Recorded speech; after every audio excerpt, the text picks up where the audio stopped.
y alumnos. Sean bienvenidos. ¿Alguna vez has sentido que quieres volar, pero no sabes por dónde empezar? María Eugenia Lehmann te invita a despegar con su libro Tú que intentas volar. En este libro presenta una historia de superación, creatividad y libertad. Un viaje que te llevará a descubrir tus propias alas.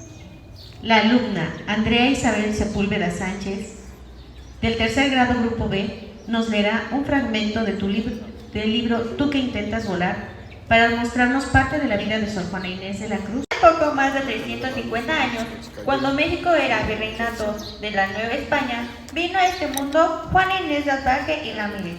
Una lluvia de estrellas acompañó su nacimiento el 12 de noviembre de 1648 en la población de Nepantla, y está en medio de dos volcanes, Popocatépetl y Iztaccíhuatl. Su vida transcurría apaciblemente. Jugaba en casa con hermanos y primos o en el campo con los hijos de labradores. Un día, con apenas 3 años de edad, se le ocurrió pedirle a una hermana mayor que le permitiera acompañarla a la amiga en el suelo. Así bailando el juguete marcaba al moverse unas líneas espirales que habían perdido la forma circular a medida que se indagaba en el pórtico. Todos se enteraron de la inclinación de Juana Inés hacia las letras. El párroco recomendó a su familia que le enviaran a la Ciudad de México para que estudiara, y doña Isabel Ramírez ya no pudo negarse a cumplir los deseos de su hija. Se quedó a vivir con sus tíos don Juan de Mata y María Ramírez, en la ciudad más importante del virreinato de la Nueva España. Inclíname al estudio desde los primeros años. Quedaron lejos de los campos sembrados de cebada, trigo y avena, los frutales de sabrosa carga, zapotes, chabacanos y membrillos, los maizales y las grandes extensiones de terreno para que pastara el ganado. Emocionada, contemplaba las iglesias, conventos y palacios que aparecían a su paso. Se asombraba del ancho de las calles y del tamaño de las plazas. La casa de los Mata estaba recién construida. Siguiendo la costumbre, tenía varios patios. En el primero se montaban obras de teatro. Los invitados traían sus sillas y esperaban con paciencia a los actores. López nos muestra cómo. Máquinas primas de su ingenio agudo, a Arquímedes, artificio famoso, raro renombre dieron ingenioso. Tanto el afán y tanto el arte pudo, invención rara que el mármol rudo, no sin arte grabó maravilloso, pero como ella misma nos dejó dicho, voló la fama parlera, discurrió reinos extraños. Juana Inés crecía al lado de los Mata, se convertía en una jovencita hermosa. Su fama de estudiosa e inteligente llegó a oídos del virrey don Antonio Sebastián de Toledo, marqués de Mancera. Su esposa doña Leonor Carreto la invitó a servir como dama de su corte, la hija de Pedro Manuel de Asbaje y de Isabel Ramírez. Dejó la casa de sus tíos y se fue a vivir al palacio. ¿Qué interesas? ¿En qué te ofendo? Cuando solo intento poner mis bellezas en entendimiento, y no mi entendimiento en las bellezas. Yo no esquimo tesoros mis riquezas, y así siempre me causa contento poner mis riquezas en mi pensamiento, que no mi pensamiento en las riquezas. Juana Inés nunca había soñado con visitar semejante palacio, y mucho menos quedarse a vivir allí. Caminó despacio por los largos pasillos y la sorprendió la rica decoración de los amplios salones. En uno de ellos, una amable señora le sonrió. Doña Leonor Carreto de Mancera admiraba el paisaje desde el balcón. Le pidió que se sentara a su lado. Observaron a un grupo de canteros trabajar en la construcción de la catedral. Muy pronto estará lista para consagrarse, dijo doña Leonor. Mirada de aprobación en la jovencita de Asbaje y Ramírez.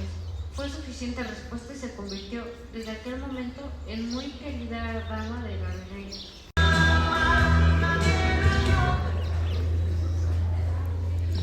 El amor también tocó a la puerta de Sor Juana Inés de la Cruz, pero ella no estaba preparada para ello. El trato con los caballeros y nobles la llevó a coquetear con Julio y Lizardo, olvidar a Celio, sentirse adorada por Feliciano, querer a Fabio, sufrir por ese amor y despreciar a Silvia. Escucha, Fabio, mis males, cuyo dolor sí se mide, aún el mismo padecerlo no lo sabrá hacer creíble. Si de Silvia me cansa el rendimiento, a Fabio canso con estar rendida. Por activa y pasiva es mi tormento, pues padezco en querer y en ser querida. La vida en la corte virreinal le permitió conocer y comparar el trato de algunos hombres hacia la mujer. Quizá por esta razón escribió esa sátira muy conocida que dice: «Hombres necios que acusáis a la mujer sin razón». Un día decidió dejar la corte. Ese mundo frívolo no le interesaba. Buscaba mayor libertad para estudiar, aunque nunca cesó de hacerlo ni de leer y más leer. El lugar para seguir embelleciendo su entendimiento no era el palacio. En aquella época las mujeres no tenían muchas opciones. Si no se casaban, el mejor lugar para vivir era un convento. Aconsejada por su confesor, Juana Inés, quien no aspiraba al matrimonio por desear mayor soledad para el estudio, se fue de monja al de las Carmelitas Descalzas. La alumna Samira nos leerá el actuar de Sor Juana Inés ante esta petición.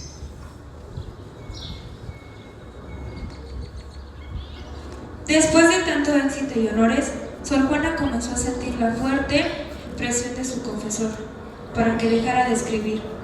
A la petición de Antonio se unió también la de Arzobispo de México, don Francisco Aguilar y Sejías, quien no podía aceptar que una mujer y monja escribiera poesías que no tuviera que ver con Dios o hiciera piezas de teatro. Para él, eso era un pecado, y no le importaba que en España las aprobaran. La Fénix de América recibió regaños en su patria, mientras en Europa y el resto de América la elogiaban. A estos dos prelados se les unió uno más en su insistencia, el obispo de la ciudad de Puebla, don Manuel Fernández de Santa Cruz, quien para apoyarlos le pidió a la Jerónima que criticara el sermón de un famoso sacerdote y ella obedeció.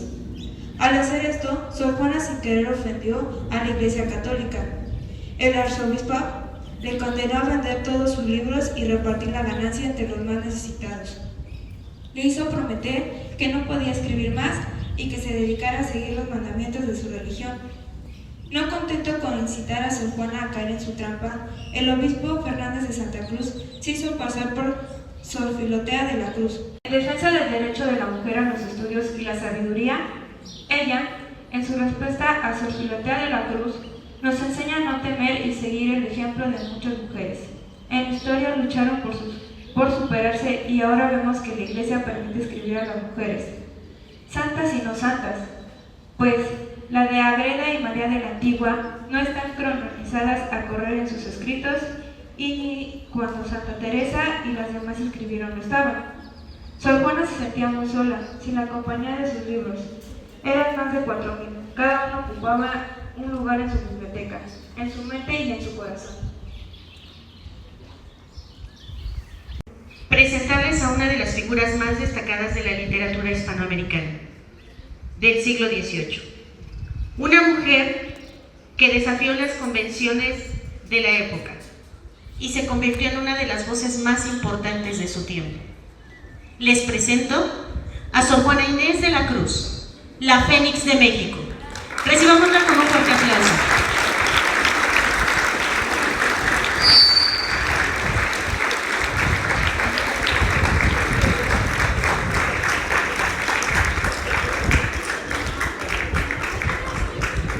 Buenos días, queridos estudiantes. Hoy les voy a hablar de mi vida, una vida llena de pasión por el conocimiento y la escritura. Yo nací en 1648, en una época en que las mujeres no teníamos oportunidad para estudiar ni para expresarnos. Sin embargo, mi pasión por la lectura y el conocimiento me llevó a leer muchísimos libros y buscar respuestas a mis preguntas. Aprendí a leer a los 3 años y comencé a tomar lecciones de latín a los 8. Mi familia no tenía mucho dinero. Hombres necios que acusáis a la mujer sin razón, sin ver que sois la ocasión de lo mismo que culpáis. Si con ansia sin igual solicitáis su desdén, ¿por qué queréis que obren bien si los incitáis al mal? Combatís su resistencia y luego con gravedad decís que fue liviandad lo que hizo la diligencia. Parecer quiere el denuedo de vuestro parecer loco, al niño que pone coco y luego le tiene miedo. Queréis con presunción necia hallar a la que buscáis, para pretendida traes y en la posesión Lucrecia. ¿Qué humor puede ser más claro que el que falta de mismo